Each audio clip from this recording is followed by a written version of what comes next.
Alright, here you have it, ladies and gentlemen. We have the retro card Spider-Man, the animated series, Sandman. This is the first time I've ever owned a Sandman figure in my entire life. And from the looks like it looks like it's pretty much jumped off the comic book page. Or shall I say the cartoon screen. This is a great looking figure.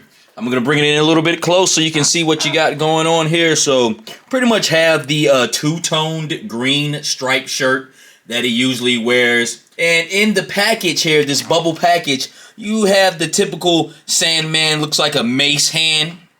Kind of like a ball and spike that he usually forms out of sand.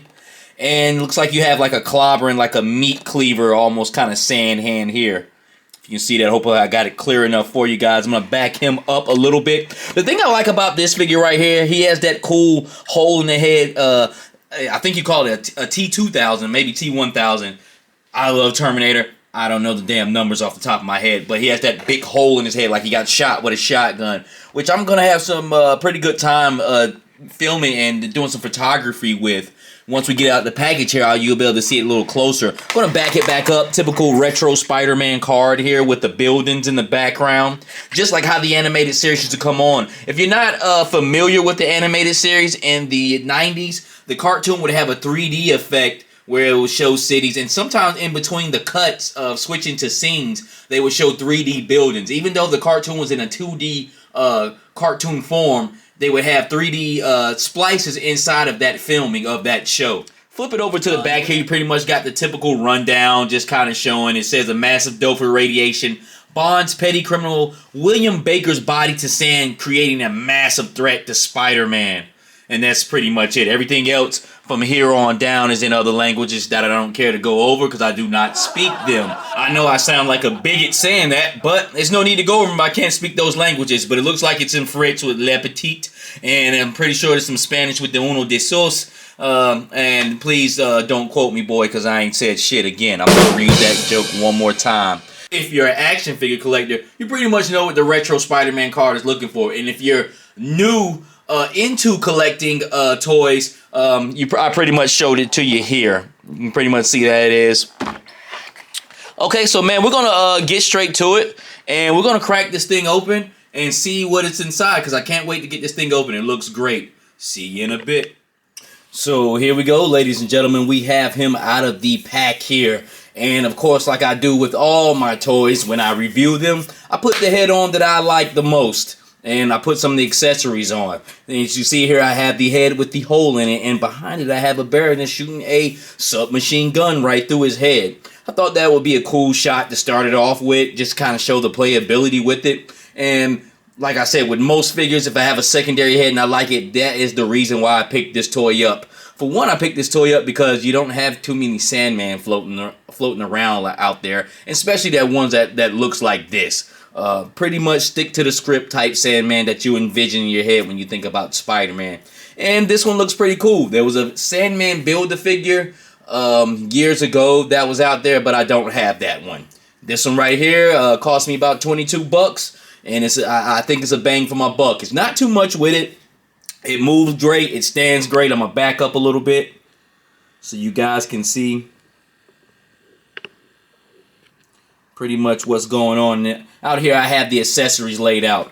Here you have his original head that it comes with this kind of growling look here. And a lot of people in Spider-Man the Retro series had them 360-degree waves. Look at that. Look at that wave effect. I don't know if he's using Dukes or Murrays or what, but his wave game is on point like AZ or Nas or somebody. Harry, Spider-Man's best friend, Peter Parker's best friend had 360 waves. Harry Osborn. I think him and his father had 360 waves like this, but wave game is on point. Nice head sculpt here. You have the fist on. I just noticed that. He has fist, and then he has just those sand hands. So everything he does, he's going to be on some clobbering stuff. So he doesn't have any open hands or any gripping hands. Most time with Sandman, he's pounding stuff anyway with those sand hands, or he's trying to punch somebody. He's nothing more than a thug. There's always some type of moral story. I think in Spider-Man the movie he was doing everything for his son, who was sick, and I think that was his basis backdrop story in the real one. As far as comic book, his origin, whatnot. But other than that, petty criminal. A lot of Spider-Man guys are petty criminals. So we have the mace hand here, which is out of the package. And this is just like a fist with spikes on it, which is pretty dope. It has some pretty good texturing on this. Oh, we'll get that later. You've seen that. But this right here is basically like wrist guards. And this is what camouflages the regular wrist when you start to put on your sand hands. So his accessories are very easable. I just invented a new word, ladies and gentlemen. But his accessories are very easy to put on. And he's just a plain and simple figure. Sometimes the plainer the better. Not too much to him. There was never too much to Sandman. Same outfit for the past 40, 50 years. Same effects. He doesn't have anything like Iceman where he turns to Omega Mutant and he has this big shard thing. It's pretty much as much sand he can accumulate, the bigger he gets. And basically what we're going to do here, we're just going to go through his articulation. We're going to keep it real plain and simple here. He is and the same thing that kind of goes on with Hydro Man. His accessories, which with Hydro Man, his arms are built in, they're heavy. So after a while, they'll start to fall a little bit. But he can get in a pretty far T-pose. This comes out pretty easily, too. This guard kind of holds you up from really kind of getting that thing in there. And I don't know if there's a specific guard assigned to each hand, but this one looks like it fit. The bigger one looks like it fit with that mace kind of accessory a little bit better. But Van Damme split, he doesn't really get busy, but he does enough. Like I said, this guy's a thug. And let me get Baroness out the way. I believe I did what I needed to do with that shot there. So that's about pretty much as far as his legs can go. As far as his kick forward, he definitely can kick a field goal. Definitely has double jointed knees. And he has pinless tech in his arms, but they did not do it with the legs. So, see the double jointedness there? He definitely can beat on his own chest like Matthew McConaughey in Wolf of Wall Street. I forgot how that chant went, but he definitely can King Kong his chest. So that lets you know the double. And then plus with all of these, that just fell off again. See how it comes off pretty easy, and you can see how this covers up his bicep. So we'll put that back on. I don't know how well the double jointedness would work with the accessory arm, but with that ball off, you can pretty much see he can beat on his chest also again with those accessories. Sit this back here. And that keeps falling off. And be honest with you, when I open up these action figures, I'm just getting it. So you're seeing the first experience of me dealing with these. I don't have to play with them for hours because, I mean, when you got a Marvel Legends, they're pretty much gonna be operating on the same aspect as any other one, as far as, you know, with the double jointed legs, double jointed arms. His torso can move back a little bit far, bend in a little bit.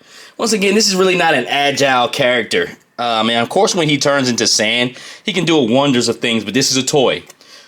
There is no function where he can just turn into sand and accumulate more and move like Play-Doh. I wish he could, but he can't. So, ankle rocker. Definitely has a good one on there. As far as going forward, go forward a little bit, back. You know, pretty much a standard thing. I think he's a great figure. I think he's pretty solid. I think he's a completionist type figure. If you're looking for somebody to complete out your Senator 6 or whoever crew he fits into, as far as classic Spider-Man villain, like I said, this one's my first one. So he fits the bill perfectly, man. I'm not looking for too much more out of him. He has a cool retro back card if you're into just collecting and keeping them in the card.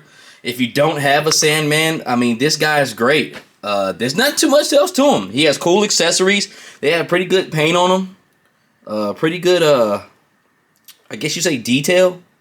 Like the grooves from the sand. Like, that's dope. Good paint. Good head sculpts. Both of the head sculpts. I give it an A because of the simplicity. Should you buy it? Yes. To complete out your set. Paint looks good on it. Like I said, I'm not a person who goes over the paint chips or anything like that. Solid figure. Solid figure. out of Marvel Legends, I find out that I don't care about the MCU figures like I did when I was first collecting, which I wasn't crazy over MCU. I had to collect for a couple of years, like, you know what? I actually like the comic book because I came up reading comic books. It took me a while to get into MCU because of all the crappy superhero movies that came out throughout the 2000s. I watched the Avengers 3 years after it came out. And then that's when I started getting on the ball because I really didn't feel the first Iron Man. The Hulk was like, eh. And by the time Avengers came out, he's like, you know what, man, they are fucking it up for everybody.